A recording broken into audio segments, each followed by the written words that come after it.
Assalamualaikum warahmatullahi wabarakatuh. Perkenalkan, nama saya Reni Andriani, NIM 2019 A1H084. Saya dari kelas 4B PGSD Universitas Muhammadiyah Mataram. Di sini saya akan melakukan video karya wisata sumber daya alam hayati, yang dimana untuk memenuhi tugas mata kuliah saya yaitu Pratikum IPS SD dengan dosen pengampu Nur Aprilia Utami MPD.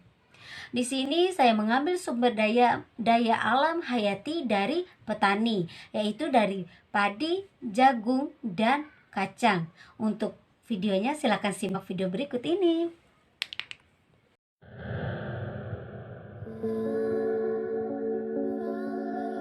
Sumber daya alam hayati adalah sumber daya alam yang berasal dari makhluk hidup, yang termaksud sumber daya alam hayati yakni tumbuhan, hewan, dan mikroba.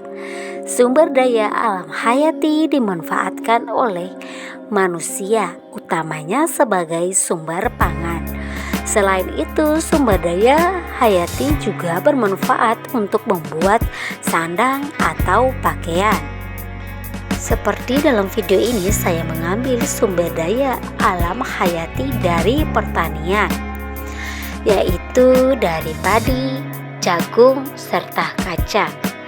Setelah manusia menemukan cara menghasilkan pangan dengan bercocok tanam, dibuatlah pertanian. Yang pertama, padi. Padi merupakan salah satu tanaman budidaya terpenting dalam peradaban, meskipun terutama mengacu pada jenis tanaman budidaya. Padi juga digunakan untuk mengacu pada beberapa jenis dari marga yang sama yang biasa disebut sebagai padi liar. Adapun pengertian yang kedua adalah jagung. Jagung adalah salah satu tanaman pangan penghasilan karbohidrat terkuantit di dunia.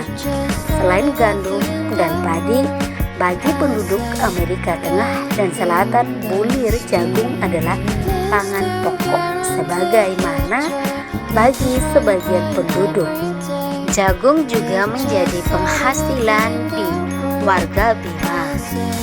Jagung adalah sumber pangan dari warga Bima selain dari padi dan sayur-sayuran. Seperti saat ini, harga jagung di Bima sangatlah naik. Petani di Bima sangat senang dan gembira karena harga jagung sangatlah mahal dari harga di tahun-tahun yang kemarin.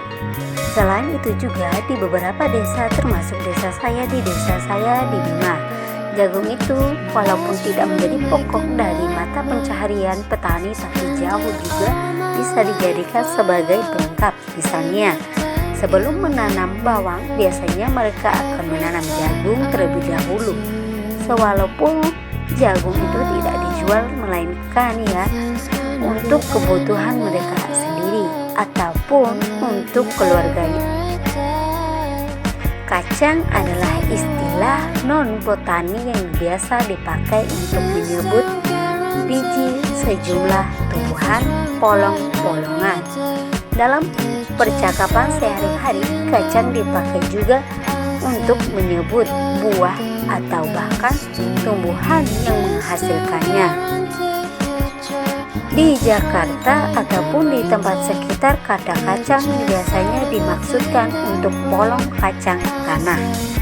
Kacang juga tidak jauh berbeda dengan padi ataupun jagung, karena bagi beberapa petani ataupun beberapa desa yang lain, bahwa kacang dijadikan sebagai mata pencaharian pokok tersebut, karena pada dasarnya akan berkaitan dengan hasil tani itu sendiri, sesuai dengan tanah di beberapa desa itu, ataupun sesuai dengan musim iklim di desa tersebut.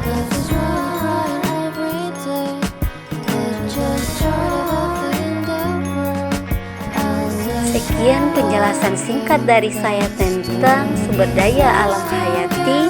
Lebih dan kurangnya saya mohon maaf. Bila ada salah kata di penyampaian saya, mohon maaf. Wabillahi taufiq wal hidayah. Wassalamualaikum warahmatullahi wabarakatuh. Terima kasih telah menyaksikan.